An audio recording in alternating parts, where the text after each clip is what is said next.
Hi, thanks for joining me for Chapter 10 of Andy Stanley's book, The Next Generation Leader. This chapter talks about two very important qualities that every leader needs to have, and in fact that we need to excel in, and those qualities are listening and learning. Boy, I don't care what level of leadership you are, where you're at, what kind of an area that you're leading in.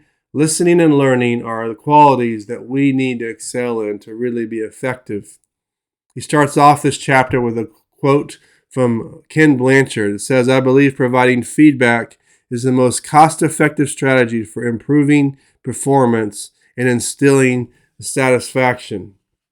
Here's the thing, is it's funny how we want feedback. We want people to give us input on certain areas of our life, but other areas we just don't want it at all. And one of those areas oftentimes is in the area of leadership. I don't know of too many people in life that have leadership coaches. And I know I really didn't, not least intentionally, as I've pastored for many years. And I will say, as I look back on pastoring as a senior pastor for years, and a youth pastor, an associate pastor over the years as well, I missed some great opportunities to get some wisdom from people that could have coached me, who have been there before me. And I can think of a few people that I wish I would have spent time with. They've since passed away. But I could have met with them every week or two and just got input and just said, "Hey, how did you handle the situation?" Or, "Can you tell me what you think about this passage of Scripture?" Or just to speak into their life and bless them and encourage them, but also let them to have permission to speak into my life and just say whatever they feel they need to say. Boy, that's important to have in our lives today. And so I want to encourage you to have that person in whatever leadership area that you're at, that you can just have someone that can be accountable to, but also can just speak boldly to you. Probably that person would not be on your payroll if you're the top leader of an organization, because people don't tend to be real honest if they think they're going to lose their job if they say something that might hurt you or upset you in some way. So make sure it's people that can really have that permission by you, and you give permission. Don't get defensive when they say things, but just say, "You know what, I'll pray about that," or "Yes, you're right. I do need help in those areas. Those are weak areas of mine, and let's what can we do to make this better?"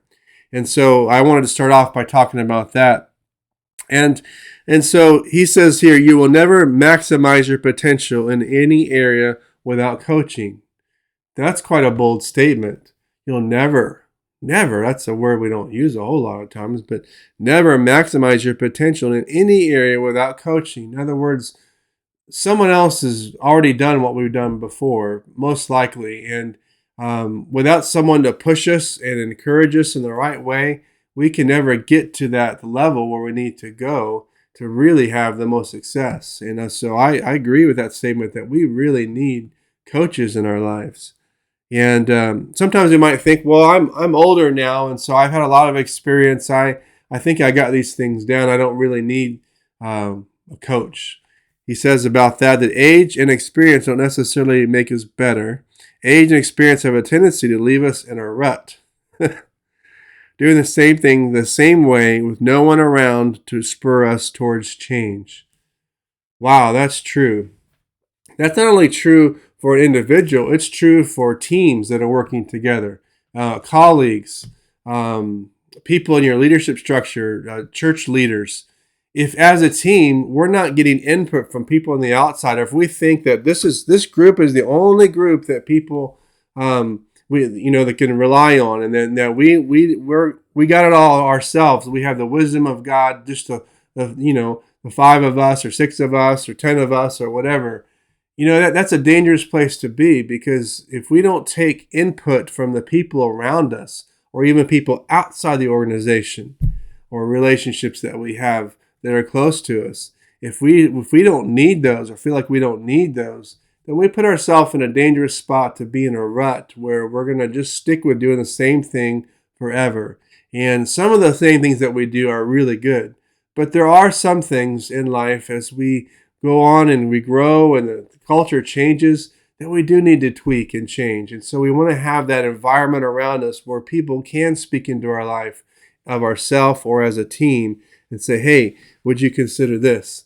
And so he says here that to be the best next generation leader you can be, you must enlist the help of others. We talked about that in chapter 9 as well. Self-evaluation is helpful, but evaluation from someone else is essential. You need a leadership coach. And so he talks about 3 different familiar disciplines he talks about with counseling, consulting, and mentoring. And he wants to differentiate coaching with those 3 things because we do hear a lot about those things. And these 3 things are good in an organization or in your own life to have counselors, consultants, mentors. Not saying those things are bad, but evaluate how a coach is different. So coaching and counseling is different because the job of a counselor is to help resolve issues, usually from your past, right? How did I get here and what do I need to do? They're looking at all the past. Well, a coach is really looking at the present, what's going on right now, and how can we make it better for the future, right? And then the consultant, is looking at a specific problem, and it's usually, this isn't generally speaking, a short-term solution. You have a consultant for a certain task for a short amount of time, and then they're gone. And it's not really focused so much on problem solving. As a coaching is not so much focused on the problem solving aspect of something. Coaching is really focused on enhancing yourself in your performance of what you're doing. And that word performance, we can look at it and say, well, that has nothing to do with ministry. It's not talking about performance in that sense. It's talking about how can we do our job more effectively. And so a coach will look at what are you doing right now and how can you make it more effective. And mentoring, that's to me, a very close relationship that you would have as a coach. He says the primary difference is that in a coaching relationship, the coach often takes more initiative about when and how information is passed along. For example, when you're mentoring someone, a lot of times the person that's being mentored is sharing with the mentee, hey, these are my problems, this is what I'm going through, this is what I'm thinking, and there's a lot of information coming from that person that's being mentored. And so the mentor will assess all those things and say, did you think about this or that kind of thing? Maybe we could do this or that. Whereas in a coaching relationship, the coach has the wisdom to know you and to say, look, this is what I need you to do. And they're giving you initiatives to accomplish things. Think about in the area of sports. A lot of the players would already know what they need to accomplish. And they might know some things in the sake for regarding conditioning to help them get there. But a coach will know this is where we want to go. So I need you to do these 10 drills right here over the next few weeks to really help us get there. And so that coach is constantly keeping them on schedule, pushing them harder and pushing them harder. And that's so true in life. When we have one person that's pushing another, that one person can go much farther because of that push from that coach. And a counselor and a mentor may not be someone that's pushing you. They might just be helping you along to get from one place to the next. But a coach is really going to push you farther than probably most people will. And so, again, so important to have a coach in our life, someone that you give permission to just work you like crazy. I think about sports as I had growing up, being on a tennis team, basketball teams, things like that. And so I remember, especially in tennis, our coach would push us so hard. We'd have to run several miles after playing for a couple hours every day. After that, we'd come back and we'd do all these calisthenics and exercise, all these different things and drills on the court, running back and forth. The guys were throwing up left and right. I remember one time we had practice on a Saturday and the guys were throwing up all over the place because they were pushing us so hard. But you know what? That year, we won the state championship. We never would have won that state championship if we didn't have a coach pushing us harder like that. We never would push ourselves that hard to throw up. Exactly. Not saying that everyone should do that, but a coach knows what you can endure. And I would say also, if you're a pastor out there leading other people, one of the best qualities you can have as a pastor is to know the sheep around you. Someone told me long ago, A pastor needs to smell like the sheep, right? And you need to be with the people, and you need to understand where they are, where they've come from, where they're going. And a pastor can be a coach in many ways as well. And so also they can fulfill those other roles of counselor, consultant, and mentoring in some areas as well. But if you are that pastor leader, I just want to encourage you, spend time with people and really understand where they need to go, pray about that, and help them get there in a way. And sometimes it's you got to just be gut level honest with them and just be really firm. And other times with some people, they're not quite ready for that, and you need to grow into that. And a pastor needs to have that discernment in their lives to know how to push people. And when I say pastor, really, all of us are in areas where we're helping and pastoring other people, or we should be, right? Where we're coaching other people, helping them, mentoring them, different areas. If we are just only wanting people to do that with us and we're not willing to help other people in other areas of our life, then we're never going to be as effective as we could be either. So I just want to encourage you, serve other people, help them. Don't just look to be served all the time. What can I do to be better? That's great to have, like he's saying here, but pour into the lives of others and help them as well. I want to close with a few scriptures here. The first is 1 Peter 5, 1 through 7. 1 Peter 5, 1 through 5. And it says, "So I exhort the elders among you as a fellow elder, and a witness of the sufferings of Christ, as well as a partaker in the glory that is going to be revealed. Shepherd the flock." In other words, pastor the people, care for the people, help them. Shepherd the flock of God that is among you, exercising oversight, not under compulsion, but willingly, as God would have you, not for shameful gain, but eagerly, not domineering over those in your charge, but being examples to the flock. So important. And when the chief shepherd, that's Jesus Christ, appears, you will receive the unfading crown of glory. Likewise, you who are younger, be subject to your elders. Clothe yourselves, all of you, with humility toward one another. For God opposes the proud, but gives grace to the humble. I love this passage because it really talks about, if you can apply this to all areas of leadership, even as parents for your children. What it's talking about here is humility. And it's not just saying humility to those who you're leading. We as leaders got to be humble. And that pride is, it's easy to come up and take over. If you're a leader and you're successful, consider successful in what you're doing, it's easy for pride to come up and take over. But I just really want to encourage you, have that humility there. It says not domineering. In other words, you don't have all the answers. It doesn't have to be your way every time. And I speak about this in terms of individuals and a team as well. Make sure that you are hearing from other people, that you have a humble posture so that people can come to you, that you're approachable. When people bring ideas to you, it's not quickly defensive and no, we can't do that. We've never done that before. That won't work.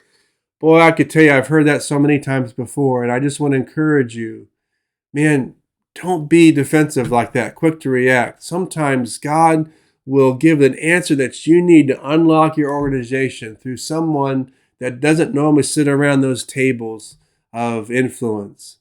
And if you're not humble, you're going to miss it. So I just want to encourage you, as this says, have a humble lifestyle where God can speak in and through you. Second passage is Psalm 145:4. It says, "One generation shall commend your works to another and shall declare your mighty acts." One thing, as I've read the Bible through many times, one thing that I love is that there's a plan of God's redemption from beginning to end. There's this thread of redemption that happens all throughout the Bible. There's also patterns of many kinds. And one of the patterns I see, especially in the Old Testament, you see how leaders, kings, for example, did not seek the Lord. And you would see sometimes where it would say one generation did not pass on those values of Christianity, those values of godliness to the next, and they were lost. And so many times you see a king that would rise up and they would be completely evil. And that evil at the top goes down throughout the whole country. Same as in our organizations. If the people at the top making those decisions are not following the Lord, there can be some really big problems because of that. Not saying that all businesses have to have all Christians, of course. That's something you pray for, that God will help people in your organization that are leading all the time, for God to help them and give them wisdom, and they'll have the humility to hear from the Lord. But here we got to be really careful that we're passing on to the next generation uh, the wisdom of God, and not just passing it on, but let these guys, these young people, begin to lead.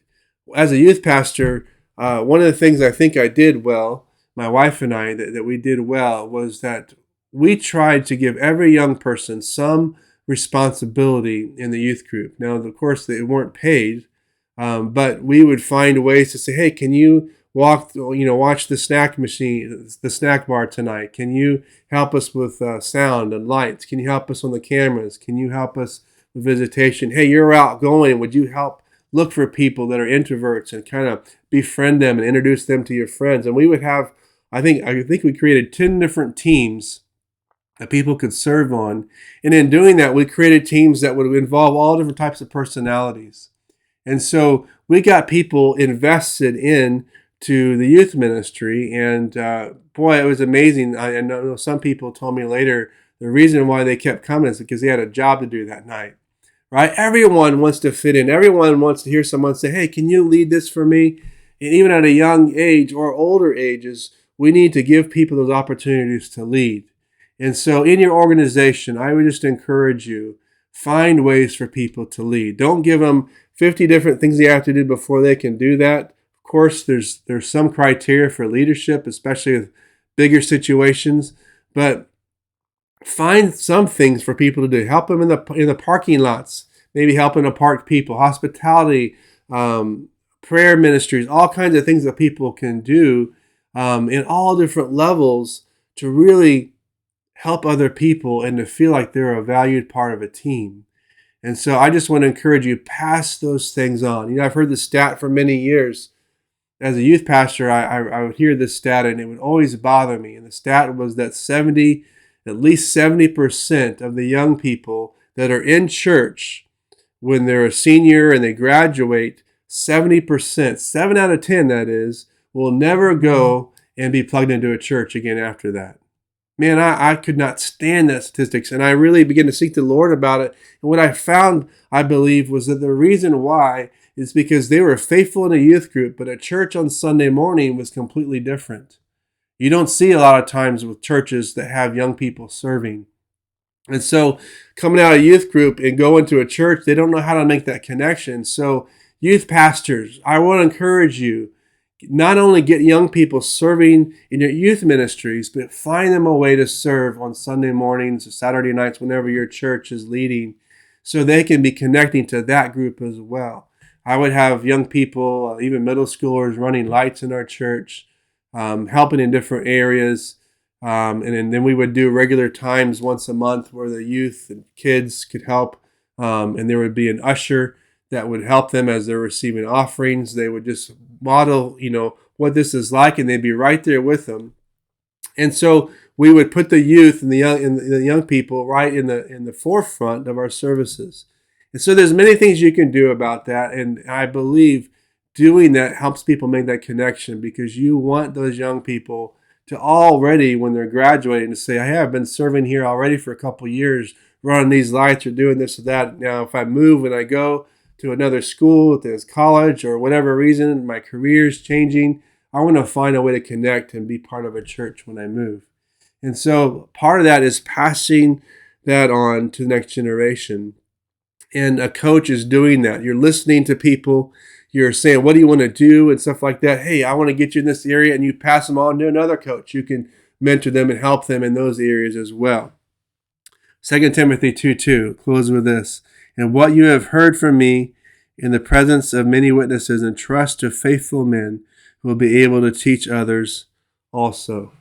And so we want to get input from the Holy Spirit, but teach it to other people and allow them to teach others. And so that, again, that's that same mentality of generational leadership. and just passing this on, pass that baton on, work yourself out of a job. Boy, I've literally done that as I helped to mentor some young people for years and in different ways, and have passed some leadership on to them in the areas of our leadership. And so I'm just glad to see how they're carrying themselves and how they're moving forward. And so they may do things different that you want to do it, and that's okay. But allow people to lead. And again, this all starts with listening and learning as you grow as a leader and passing it on to other people so they can also listen and learn and grow in their leadership. Hope this has been a help to you. Have a great day. God bless you, my friend. Thank you for listening today. Bye-bye.